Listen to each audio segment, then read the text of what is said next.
James Webb space telescope ने ऐसा क्या देखा जिसने वैज्ञानिकों को चौंका दिया? मॉन्स्टर्स नहीं, एलियंस नहीं, कुछ ज्यादा स्ट्रेंज। टाइम के किनारे पर लाल रोशनी के छोटे पिन प्रिक्स, एस्ट्रोनॉमर्स उन्हें लिटिल रेड डॉट्स कहते हैं। वे शायद स्टार्स हैं ही नहीं, वे जलती हुई गैस के बहुत बड़े बॉल्स हो सकते हैं, हमारे पूरे सोलर सिस्टम से भी बड़े, अंदर से एक भूखे ब्लैक होल से रोशन। इमेजिन करो, एक ब्लैक होल इतनी तेजी से खा रहा है कि वह अपने कोकून को एक स्टार की तरह चमकाता है। यही स्कैरी पार्ट है।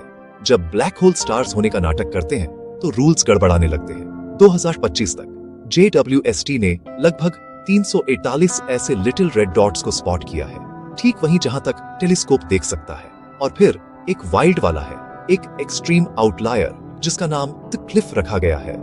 उसकी लाइट एक बिल्कुल नई क्लास की चीज की ओर इशारा करती है, एक ब्लैक होल स्टार। यह क्यों मायने रखता है?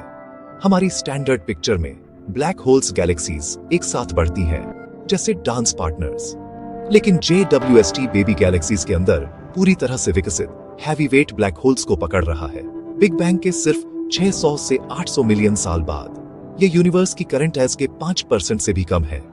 ये ऐसा है जैसे एक ऐसे शहर में एक स्काईस्क्रैपर ढूंढना जिसने अभी तक नींव नहीं डाली है। और यह सिर्फ डॉट्स नहीं है, JWST ने सैकड़ों अर्ली ऑब्जेक्ट्स को ढूंढ निकाला है जो अपनी एज के हिसाब से बहुत ज्यादा ब्राइट लगते हैं।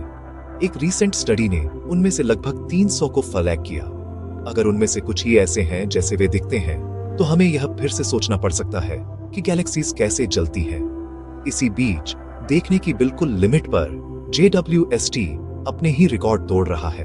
एक गैलेक्सी बिग बैंग के सिर्फ 280 मिलियन साल बाद दिखाई देती है, दूसरी ओर भी अर्ली हो सकती है। कैंडिडेट गैलेक्सीज जो सब कुछ शुरू होने के लगभग 200 मिलियन साल बाद देखी गई थी, उनकी लाइट हम तक पहुंचने के लिए लगभग 13.6 बिलियन साल से ट्रैवल कर रही है।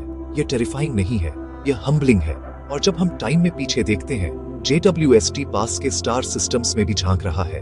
एक यंग स्टार TWA7 के चारों ओर धूल के रिंग के अंदर एक सैटर्न मास एक्सोप्लैनेट को सीधे इमेज कर रहा है।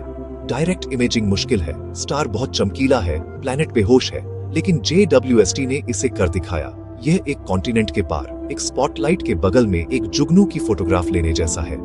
तो JWST ने वास्तव में क्या रिवील किया? एक सिंगल हॉरर नहीं, बल्कि एक पैटर्न जो हमारे कॉन्फिडेंस को हिलाता है और हमारे वंडर को बढ़ाता है। ब्लैक होल्स जो स्टार्स के रूप में वेश बदल सकते हैं, बेबी गैलेक्सीज जो बहुत बड़ी दिखती हैं। टाइम की शुरुआत से लाइट हमारे डिटेक्टर्स पर यूनिवर्स के बचपन से पुराने पोस्टकार्ड की तरह आती है। अगर लिटिल रेड डॉट्स सच में ब्लैक होल स्टार्स हैं, तो हम रियल टाइम में फिजिक्स का एक नया चैप्टर लिखा हुआ देखेंगे। अगर वे कुछ और ही हैं, तो वह और भी बेहतर है। किसी भी तरफ से यूनिवर्स सिर्फ मेरे सोचने से बड़ा नहीं है, यह मेरी इमेजिन करने की क्षमता से ज्यादा स्ट्रेंज है। और JWST वह फ्लैशलाइट है जो इसे करते हुए पकड़ रही है। अगर आप कॉस्मोस के सबसे अजीब कोनों में और ज्यादा डीप डाइव्स चाहते हैं, तो सब्सक्राइब करें। मेरे पास और भी बहुत सारे रेड डॉट्स हैं जिन्हें चेज करना है।